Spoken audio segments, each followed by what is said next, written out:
जय श्री कृष्ण।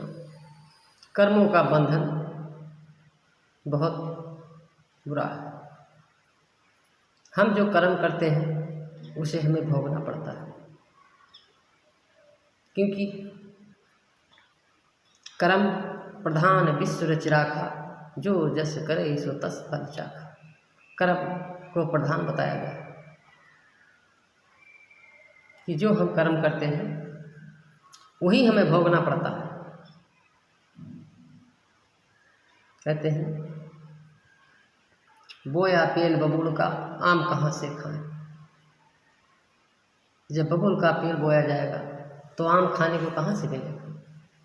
इसलिए सभी लोग सत्कर्म करें, दुष्कर्म पर ध्यान मत दें, क्योंकि ये 4 दिन की जिंदगी है, फिर ये संसार छोड़कर हमें आपको जाना पड़ेगा। इसलिए दूसरों को सताना पाप है। लिखा है वेद शास्त्रों में कि 4 वेद 6 शास्त्र में बात लिखी है दो, दुख देह दुख होत है, सुख देह सुख होय। जो सर काटे आन का, अपनों रखे बचाए, तुलसी के दरबार में बदला कहीं न जाए।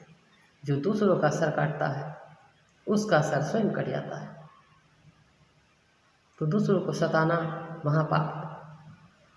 दूसरों का परोपकार करो, दूसरों को सताओ मत। कवियों ने कहा है कि पाएगा वही यार जो तू कर्म करेगा, कांटों के झाड़ियों में कहाँ फूल खिलेगा। पाएगा वही यार जो तू कर्म करेगा। ये कहानी एक राजा की है। राजा का नाम था महाराजा विश्वकेतु। महाराजा विश्वकेतु की बुढ़ापा आ गया, लेकिन पुत्र नहीं थे। अनेक रानियां थी, संयोग बस छोटी रानी की एक पुत्र उत्पन्न हुआ।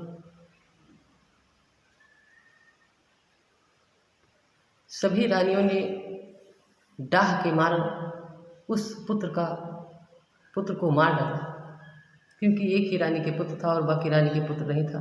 इसलिए सब मिल करके उसका वध कर दिया। पुत्र मर जाने के बाद महाराज बहुत दुखी हुए, रात दिन बिलख रहे थे, प्राण छोड़ने की अवस्था में आ गए।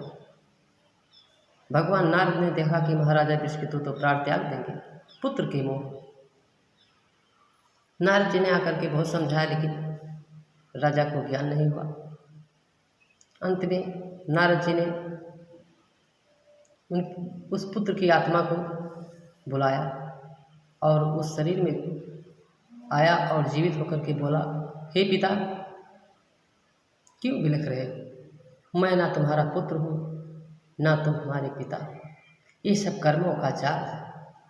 हे राजन, अगले जन्म में मैं भी एक राजा था।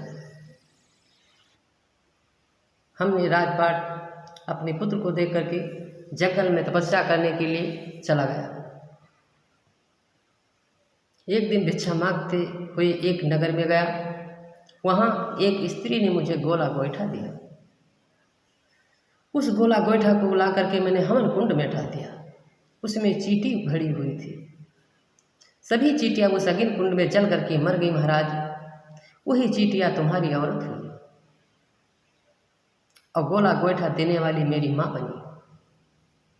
तो बाकी चींटियां जो थी वो हमको मार करके अपना बदला लिया है। महाराज, इसमें किसी का दोष नहीं है।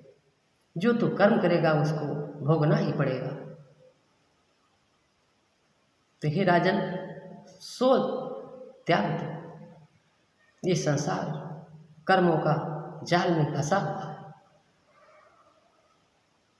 जो कर्म करेगा उसका परिणाम आपको भोगना ही पड़ेगा। गीत गाते हैं, करमु गति टारे नाई डरी, गुरु वशिष्ठ मुनि पंडित ज्ञानी शोध के लगन धरी। सीता हरण मरण दशरथ को वन में विपत्ति परी, करमु गति टारे नाई डरी, करमु गति टारे नाई डरी। कर्मों की गति टार नहीं सकते। गुरु वशिष्ठ ऐसे महाज्ञानी भगवान राम का विवाह कराया।